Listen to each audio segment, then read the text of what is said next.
to planning commission meeting for August 6th or August 9th, 2023. We have all 7 commissioners present and ask if you want to give us our for. We're grateful for the blessing we have this day and so continue to work together on behalf of Payson City. Thankful for the city we live in, the circumstances we have here.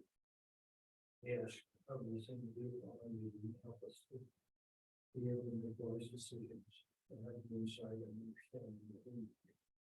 And we pray to this blessing in the name of Jesus Christ.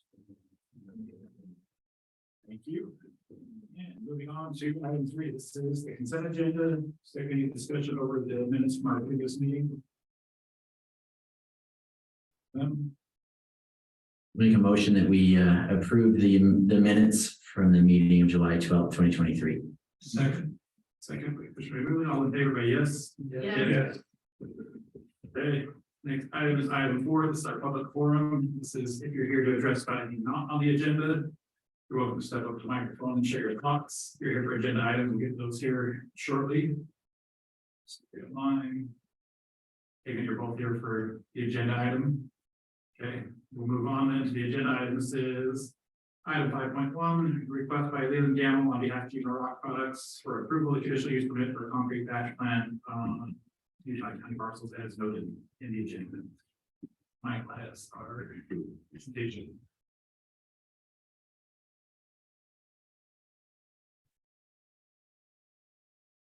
Okay. So this is the property. I'm not sure if you are aware, but to the east here, here's the sewer treatment plant and the power plant area. Currently, Geneva has property here that is being used for their batch plant. And their plans are to extend that batch plant into these properties here. Any questions on that? What will the total acreage be? The total acreage of the batch plant? All the parcels combined after I don't know that. That one says 15.1. I'm not sure how many that is. And they have this one here and then just off screen up here. And I'm not sure the total of the acreage there. So this is a kind of a view from Google. But I'll just show you, so it's just kind of a little video capture. This is the existing plant that's there now.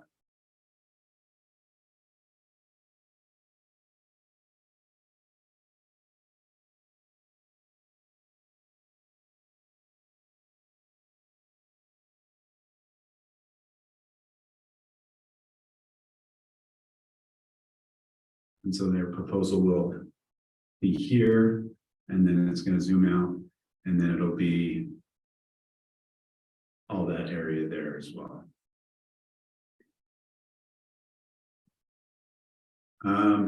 You probably can't read this, it's pretty small, but this was in your packets as far as the specific review criteria for a conditional use on concrete batch plants. And so staff has reviewed that, and I put check marks here because we've feel as if these have been met. I wanted to show this map because it's the second to last one talking about if a batch plant is within 500 feet of a residential property, then they need to do some landscape buffering. And this is in the county, but it's residential agricultural 5 acres. And so that's why I kind of have this little area circled, because they are proposing to put some buffering along the sides of the development. And I'll show you that. Just a few things here. Like I said, they're requesting to expand the batch plant. Concrete batch plants require a conditional use permit, and conditions can be applied that relate to any of the detrimental effects that need to be mitigated. And it is an administrative decision by the Planning Commission. So I don't know if you can see this very well either, but this is the 10-foot buffer that they plan to put all along the periphery here. And then you can see that the symbology there for trees and shrubs and the like to actually help with that buffer.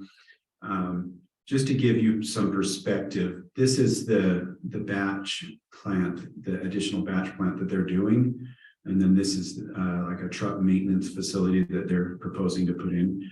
This batch plant is about 360 feet from this property line right here.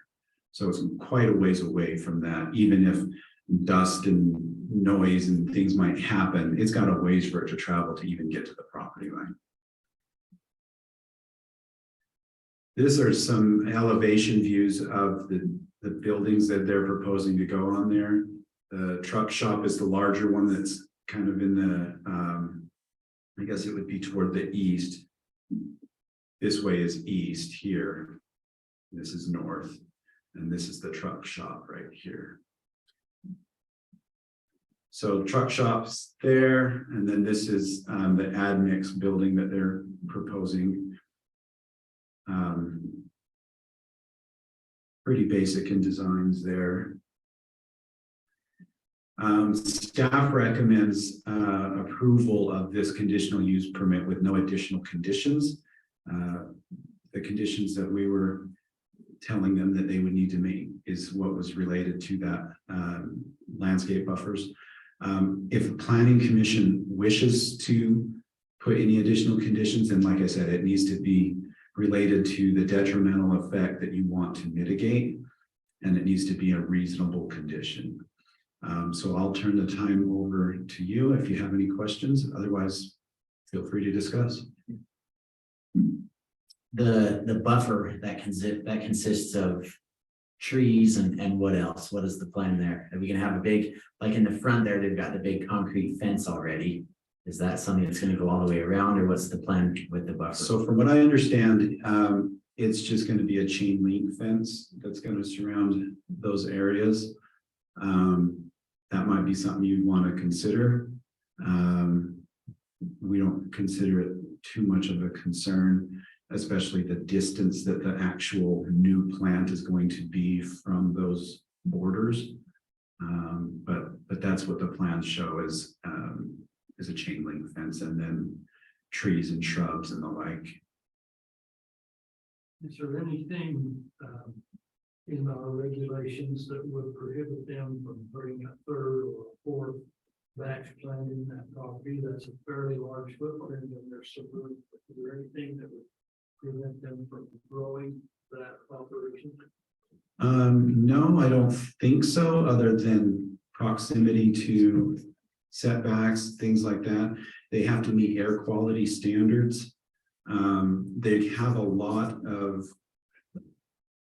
I would say, mushy land out there. I don't know if I've got a good view, but there's quite a bit of land. I didn't put the site plan in here, but you had it in your packets, and the site plan shows some kind of green areas. So there is some areas in there that are not more or less buildable without doing some significant raising of the grade or stuff like that. But the applicant could potentially speak to that if you wanted to have any further comment related to further expansion. And this is in a light industrial zone. This is the I2, so it's the heavy industrial. Where is the boundary? Currently, it is actually, the boundary is right at where their property line is. We do have, I think, a handful of other places in the city, but this is also the city boundary right here. So.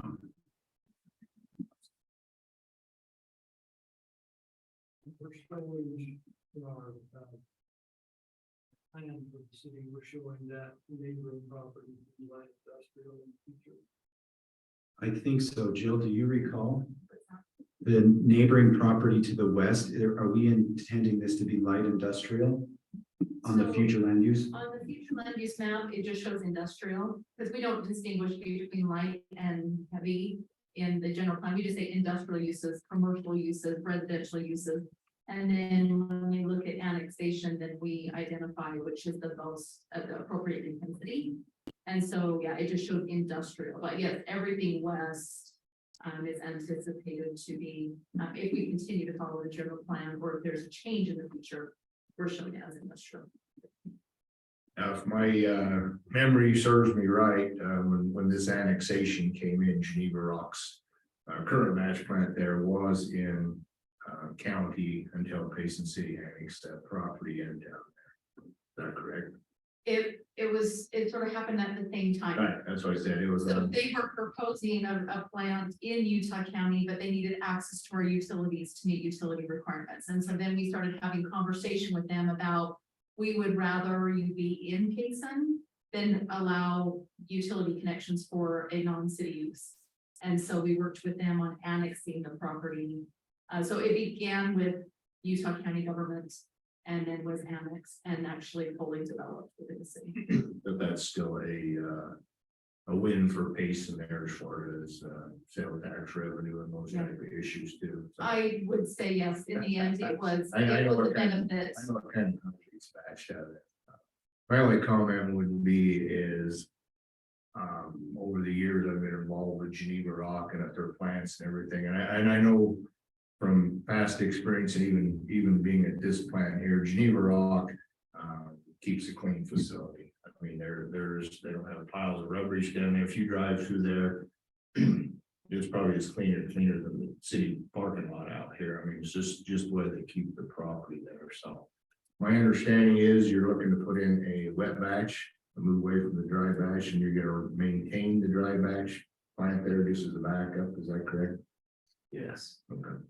So, And one comment and question I have is it does border, county property, which is West Mountain. And that's not developed yet, but it will be one day. And I was raised next to Cagley Quarry, Steger Parson Pit in West Mountain, and the dust is a big problem. So I'd like to hear some comment from the applicants. What's your guys' dust mitigation plan? What are we gonna do to slow that down? Because it's a big problem.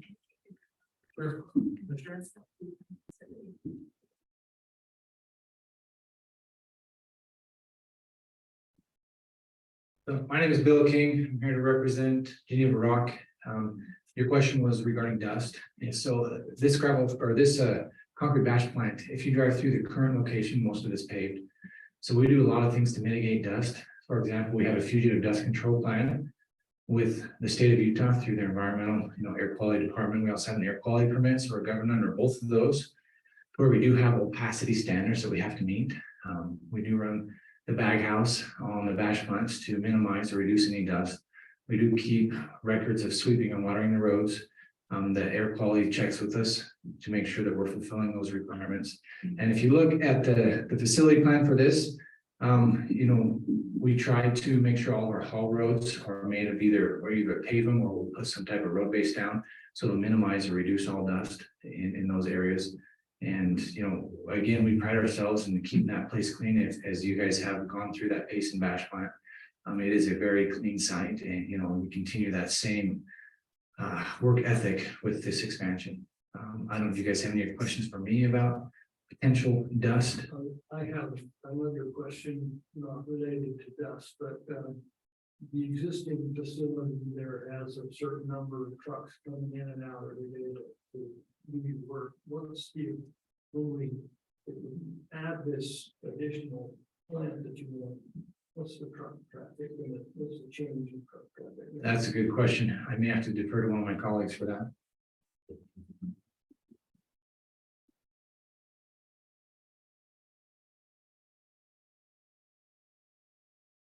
I'm Leland Gamble with Geneva Rock, and to answer the truck count question, we're about 18 trucks right now. And with the pre-mix batch plant that will be creating less dust as we load those additional trucks, we'll go up to about 30 is kind of our projected usage.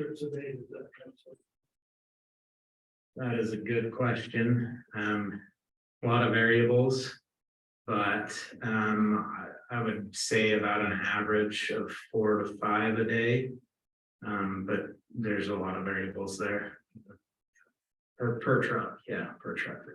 And that's just cement trucks that we're talking, right? Yes. So that's yeah. not accounting for the trucks that are hauling in material. Yeah, there would be additional aggregate and cement bulker trucks as well. I was going to ask that question because when we were talking about zoning, I was concerned with UVU, future UVU traffic. I don't know if it's going to be the same road and just congestion, safety along that corridor. So future UVU should not use that same road, that whole, right here is where the interchange is on the freeway. And that's gonna be, rerouted partway and go kind of a curve way. And then UVU is gonna more or less access the new interchange that's gonna go north of the current Main Street interchange. That would be the primary way that they would access. Good to know.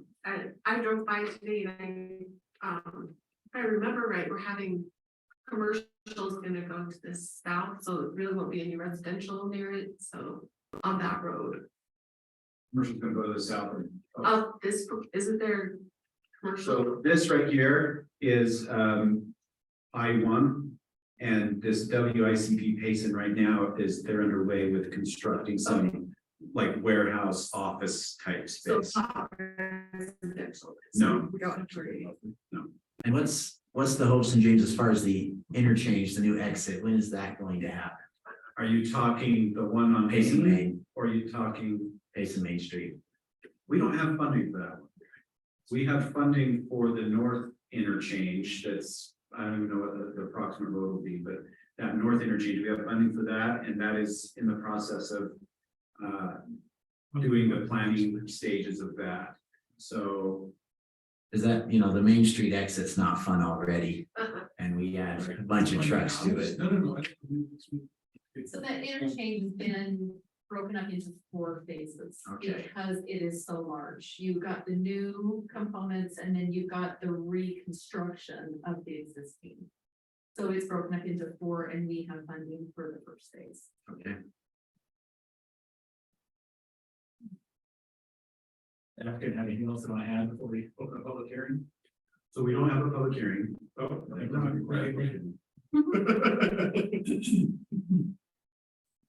Okay, do you have any additional input then? No, we just want to thank Payson City for the opportunity to continue to do business and look forward to moving that direction. Do you want to explain to them how the new plant mixes versus the existing? So the current plant is a dry mix batch plant, so all of the raw materials, the cement, the fly ash, the admixtures, the aggregates go into the mixer truck. And in that process, it is more dirty than the new plant that we plan to put in, which has a big barrel on the plant that mixes all those materials, and then it loads the mixer truck with concrete. So it's faster, and it's quite a bit cleaner in that process as well. Will it be a tall tower silo looking thing? Yeah, there'll be 4 silos that are about 90 feet tall.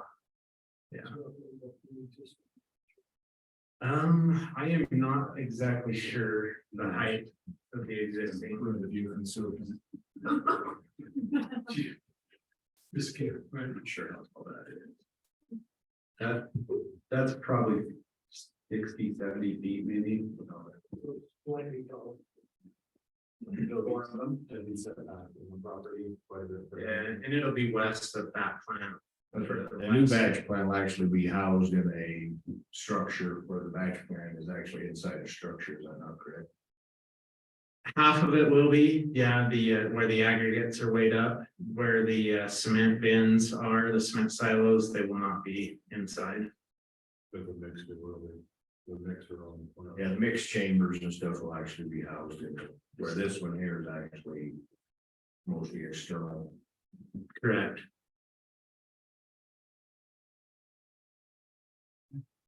Any questions, discussion? I'd just like to see from me personally, just a continued commitment and condition to maintain a clean facility, which sounds like they already do, and try to minimize dust as much as possible. As far as the neighborhood is concerned, obviously where you've got the sewer plant and the power plant there, you're into a kind of a heavy industrial use, and this will go with that, but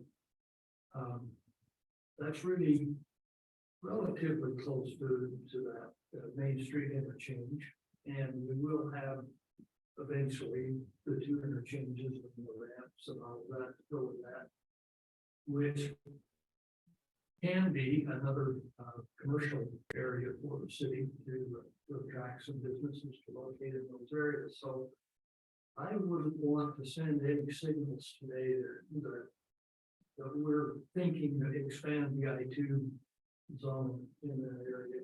I think this is about as big as it gets. If we want to do some other things in that area. Any other comments? I think it's personal opinion, I think it's a good location for them to be. Okay. Have somebody willing to make a motion? I make a motion that we approve the conditional permit. For motion. Second. A second. Commissioner Morgan, all in favor by yes? Yes. Yes. Any opposed? Okay. Move forward. Thanks, guys. Thank you. Thank you. Appreciate your help. Yeah, thanks for your time.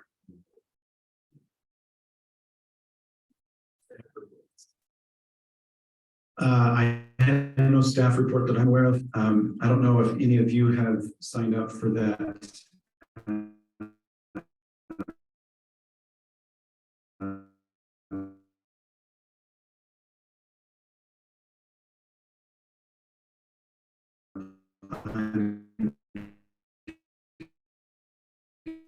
Mission training that the Utah American Planning Association does. What's the dates on the other one again? Ooh, I want to say it's in October.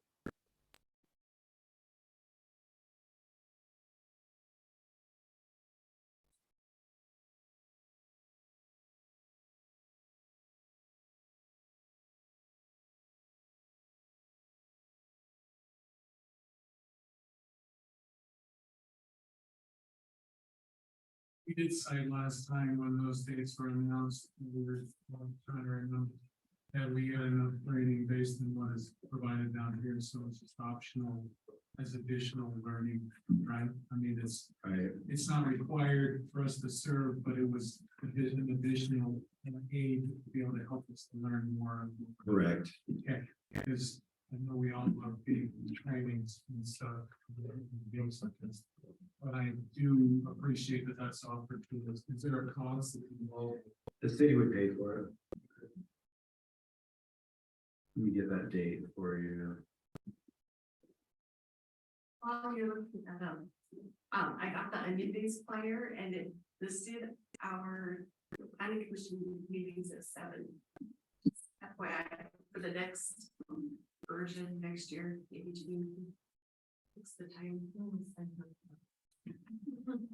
7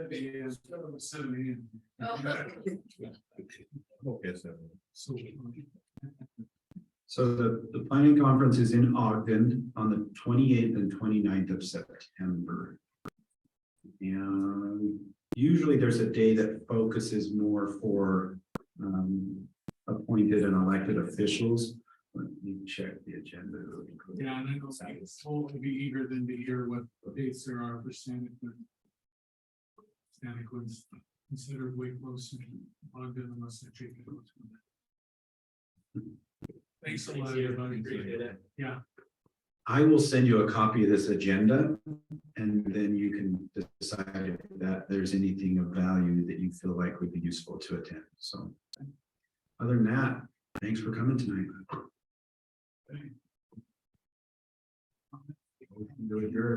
Motion second. Second. All in favor, yes. Yes. Thank you. It's a big motions and I love it.